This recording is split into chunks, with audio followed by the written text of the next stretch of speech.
Good morning, सुप्रभात आप सभी को। मैं सुरेंद्र कुमार गुप्ता। आज के क्लास में हम लोग यूनिट 3, 4 और 5 के जो महत्वपूर्ण बहुविकल्पीय प्रश्न हैं उनकी चर्चा करेंगे। 3 के कुछ प्रश्नों की चर्चा हमने अगले वीडियो में कर दिया है, कुछ जो पार्ट बचे हुए हैं उसको इस वीडियो में हम लोग बना रहे हैं। पहला क्वेश्चन इसमें, सामाजिक समझौते सिद्धांत को कपोल कल्पना किसने कहा? सामाजिक समझौते सिद्धांत को कपोल कल्पना किसने कहा?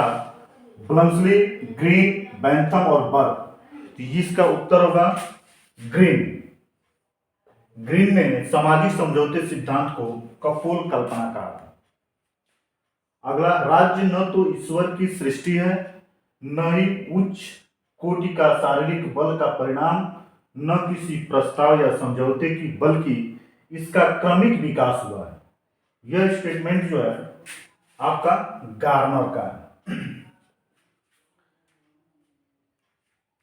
यह स्टेटमेंट जो है राज्य की उत्पत्ति की जो ऐतिहासिक सिद्धांत है उसको सपोर्ट कर रहा है। इसने कहा कि राज्य की उत्पत्ति किसी दैवीय से या किसी शारीरिक बल से या किसी समझौते से नहीं हुआ है, बल्कि इसका क्या हुआ? क्रमिक विकास हुआ है।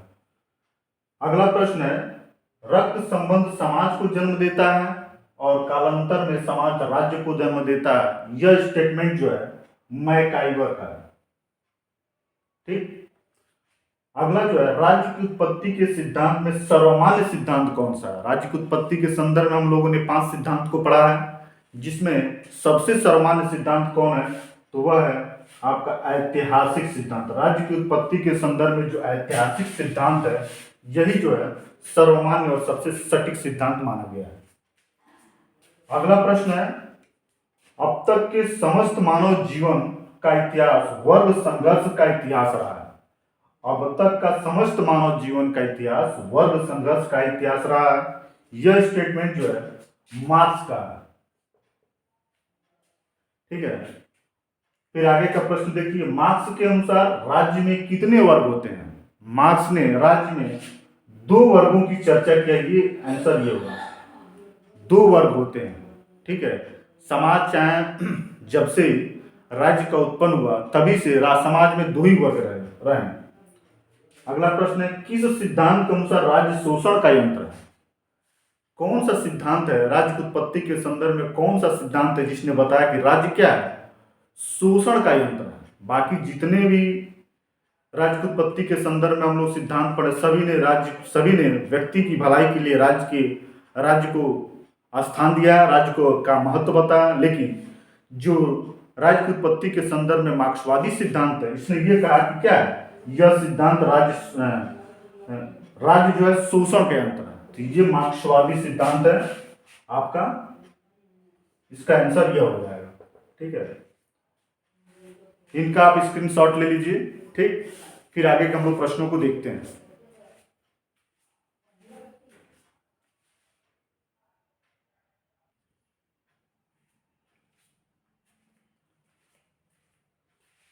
प्रश्नों की अगली कड़ी में हम लोग देखेंगे 8वां प्रश्न, उदारवाद का पिता किसे कहा जाता है?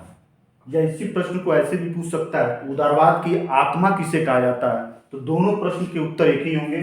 इसका उत्तर होगा लाक। उदारवाद का पिता या उदारवाद की आत्मा लाक को माना गया है। उदारवाद किस सदी की विचारधारा है? उदारवाद वास्तव में 17वीं शताब्दी की विचारधारा है, जब हाब्स लाक रूसो ने अपने विचारों के द्वारा उदारवाद का समर्थन किया। उदारवाद उसके पहले भी था, क्योंकि औद्योगिक क्रांति के बाद ही उदारवादी विचारधारा प्रचलन में आया। लेकिन 17वीं शताब्दी जिसमें हाब्स लाक रूसो ने अपनी किताबों को लिखा, अपनी विचारधारा को बताया, तो उदारवाद का विकास जो है बहुत अच्छे तरीके से हो गया। तो इसे 17वीं शताब्दी माना गया। किस सिद्धांत के तहत राज्य के कम कार्यों का समर्थन किया गया? राज्य के कार्यात्मक सिद्धांत में आपके 4 सिद्धांत दिए गए हैं, उदारवाद, समाजवाद, लोक कल्याणकारी, आदर्शवाद। तो कौन सा सिद्धांत राज्य के कम कार्यों का समर्थन करता है? तो इस सिद्धांत में आपका उत्तर होगा उदारवाद। ठीक है। अगला प्रश्न है, किस सिद्धांत में व्यक्ति और राज्य की तुलना में व्यक्ति को महत्व दिया गया? कौन सा सिद्धांत जो है राज्य और व्यक्ति की तुलना में व्यक्ति को ही महत्व दिया है? यह इसका उत्तर होगा उदारवाद। ठीक। अगला प्रश्न है, कौन सी सिद्धांत व्यक्ति के जीवन में राज्य के न्यूनतम हस्तक्षेप, राज्य के कम हस्तक्षेप का समर्थन करता है? तो यह भी होगा उदारवाद। ठीक है। अगला है राज्य एक आवश्यक बुराई है। किस सिद्धांत, यह स्टेटमेंट जो है राज्य एक आवश्यक बुराई है, किस सिद्धांत से संबंधित है? यह भी जो है उदारवाद से संबंधित है, क्योंकि उदारवादी अवधारणा व्यक्ति के जीवन में राज्य के न्यूनतम हस्तक्षेप का समर्थन करता है और तभी बताता है कि राज्य तो जरूरी है, ठीक है, इसके साथ साथ इसमें तमाम तरह की कमियां भी है, इसीलिए राज्य को आवश्यक बुराई बताया गया। जरूरी भी है लेकिन तमाम तरह की इसमें कमियां भी हैं, यह उदारवाद की अवधारणा में बताया गया। फिर आगे के प्रश्नों को हम लोग देखते हैं, आप इसका स्क्रीनशॉट ले लीजिए।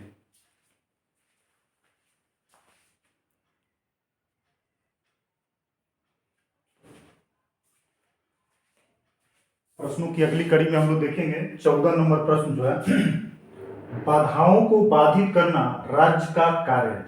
किसने यह बताया कि जो बाधाएं हैं उस बाधाओं को बाधित करना, मानना हटा देना, यही राज्य का कार्य है। तो ये बात जो है टी.एच. ग्रीन ने कहा था, बाधाओं को बाधित करना ही राज्य का कार्य है, यह टी.एच. ग्रीन ने कहा था। दूसरा प्रश्न है 15वां नंबर, समाजवाद एक ऐसे तोप के समान है जिसकी आकृति भंग हो गई है क्योंकि हर कोई इसे धारण करता है। समाजवाद एक ऐसे तोप के समान है जिसको हर कोई इसकी आकृति भंग, समाजवाद एक तोप के समान है जिसकी आकृति भंग हो गई है। क्यों भंग हो गई है? क्योंकि हर कोई इसको धारण करने का प्रयास करता है। और यह जो है बात C.E.M. जोड ने कहा था, C.E.M. जोड ने कहा था। ठीक है। अगला प्रश्न है पूर्ण समानता की बात कौन सा सिद्धांत करता है? तो पूर्ण समानता की बात जो है समाजवाद करता है। ठीक है, वो भी आर्थिक समानता की यह बात करता है। दूसरा, उत्पादन के साधन पर राज्य का नियंत्रण की बात कौन सिद्धांत करता है? उत्पादन के जो भी साधन है उस पर राज्य का ही नियंत्रण होना चाहिए, निजी नियंत्रण नहीं होना चाहिए, निजी प्रॉपर्टी नहीं होनी चाहिए। ये बात भी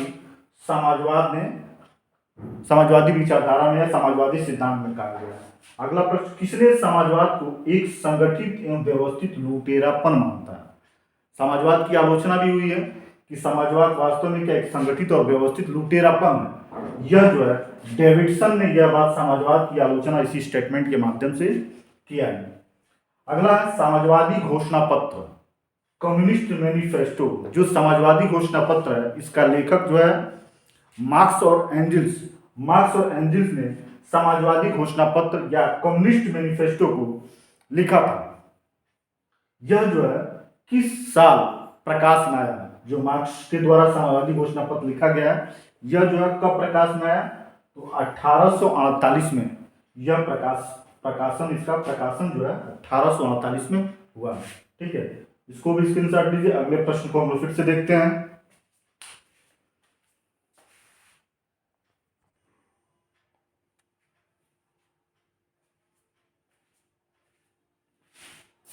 प्रश्नों की अगले कड़ी में 20 नंबर प्रश्न देखेंगे। इसमें कहा गया किसने लोक कल्याणकारी राज्य को व्यापक समाज सेवाओं की व्यवस्था मानता है? व्यापक समाज सेवाओं की व्यवस्था, यह है T.W. केंट। हमने बताया था केंट का मतलब क्या होता है, जहाँ व्यापक स्तर पे खाने पीने की जो व्यवस्था होती है, व्यापकता होता है केंट में। इसीलिए केंट ने क्या, केंट को इसके साथ जोड़ सकते हैं, लोक कल्याणकारी, लोक हितकारी राज्य को व्यापक सामाजिक सेवाओं की व्यवस्था मानता है, तो T.W. केंट मानता है। अगला समाजवाद शब्द का प्रयोग सर्वप्रथम किसने किया? यह रॉबर्ट ओवन ने समाजवाद शब्द का सर्वप्रथम प्रयोग किया था। हम समाजवाद जब पढ़ाए थे, समाजवाद के शब्द लिखे थे जहाँ, वही जस्ट रॉबर्ट ओवन का भी नाम लिखे थे। याद होगा तो आपको याद होगा। अगला जो है किसने लोक कल्याणकारी राज्य को आय के अधिकाधिक समान वितरण से संबंधित माना? आय के समान वितरण से संबंधित माना, यह है डॉक्टर अब्राहम ने लोक कल्याणकारी राज्य की परिभाषा देते हुए कहा था कि आय के अधिकाधिक समान वितरण ही लोक कल्याणकारी राज्य होता है। अगला, संप्रभुता किस भाषा के शब्द से निकला है?